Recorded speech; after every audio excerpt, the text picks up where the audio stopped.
We're getting news that the Ministry of External Affairs has refused to answer an RTI query on UK travel documents of former IPL Commissioner Lalit Modi. Sushma Swaraj's office has responded by saying that some of the queries in the RTI plea do not fall within the ambit of the legislation. And to the rest of the questions, it has said no information is available. Interestingly, the questions to the RTI were the exact 7 queries that were posed by former Finance Minister and Congress leader P. Chidambaram at a press conference in Chennai on the 18th of June. One of them stressing upon the government to make public the correspondence between the UPA government and the UK government on Lalit Modi's passport. Deputy Editor Smita Sharma is now joining us with more details. Smita, does this RTI reply show that the government is trying to hide things, or does it show that the Ministry of External Affairs was itself not in the know of what Sushma Swaraj's office was perhaps doing? Well, it could be read both ways, Maha, given which side people are at the moment. But clearly, this will in fact complicate the existing problem, because given the fact that Sushma Swaraj already is in the dock with the serious allegations of actually intervened so personally, having picked up that phone and spoken to the UK High Commissioner Sir James Bevan to intervene in that expediting the travel documents for Lalit Modi when, of course, he had to go to Portugal for his wife's surgery. So with this kind of a stonewalling of the RTI query now, clearly there will be more questions raised, Maha. Smita, we also understand that the RTI query promises the person who had filed that application that some of these questions will be directed to the Ministry of Finance and the Ministry of Home Affairs as well. Is the government, or rather the Ministry of External Affairs, also indicating that many of the decisions regarding this issue were not taken by it alone, and that the Ministry of Finance will be better able to explain them?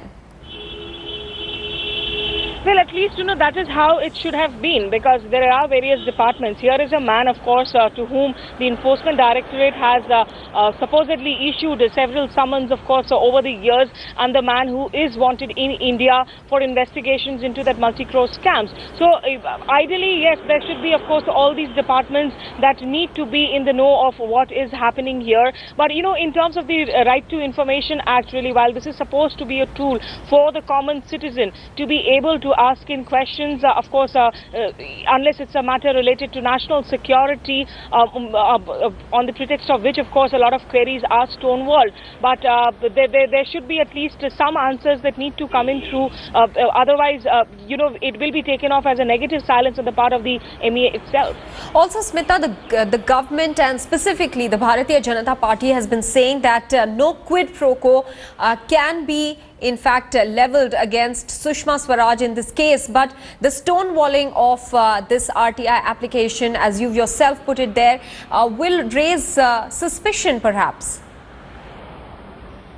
Well, it might raise suspicion. This has entirely become a perception battle as well here as far as the government minister is concerned, Maha. But remember, the BJP's attitude so far and the government's attitude so far has been either to brazen out, of course, all these attacks by the opposition, especially the Congress, of course, mounting all that pressure, or the Prime Minister has been silent. So, while they will allow the perception battle to play out on the streets, for now, I don't think that they are thinking in the sense that this will have any adverse impact immediately on them. All right, Smita, do stay on with us. We also have with us on the phone line Congress spokesperson Tom Vadakan. First of all, sir, how would you react to this RTI reply from the Ministry of External Affairs for the first 3 questions, saying that it doesn't fall under the ambit of the legislation, and for the rest of the questions saying that the minister's office does not have much information to share on that? This is clear. This is a clear case of a huge cover-up operation being mounted by MEA. We have demanded the resignation of Sushma Swaraj. We have asked for an inquiry under Supreme Court and a SIT to be set up, because I don't think any information is going to come through while Sushma Swaraji is the minister. I think this is a clear-cut indication that a huge cover-up operation is being mounted. So, sir, what you're trying to say is that as long as Sushma Swaraj holds the office that she does, there will be no forward movement in this case, and that's why the Congress is seeking her resignation.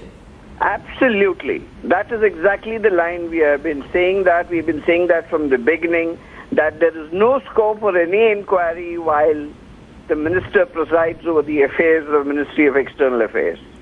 Also, Mr. Vadakan, very interestingly, these are the questions that the RTI applicant has put are exactly the same questions that your own leader, P. Chidambaram, had posed on the 18th of June at his press conference.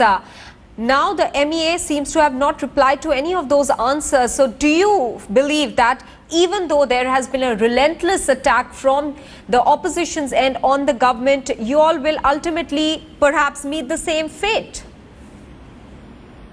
I don't think so. We are going to the People's Court. It will be taken up in Parliament. And now your Margdakshak or Shri Advani has also spoken on the matter. Mr. Dhawan Mr. R.K. Singh has spoken on the matter. Mr. Azad has spoken on the matter. Now, what more do you want? I mean, the public, the nation actually wants to know what's actually happening. All right, Tom Vadakan, many thanks for speaking with India Today. Clearly, the Congress will go hammer and tong over the issue, saying that they are not going to let go of this issue and they want Sushma Swaraj to step down because they feel that just like this RTI query, all answers will be stonewalled till she holds the post of the External Affairs Minister.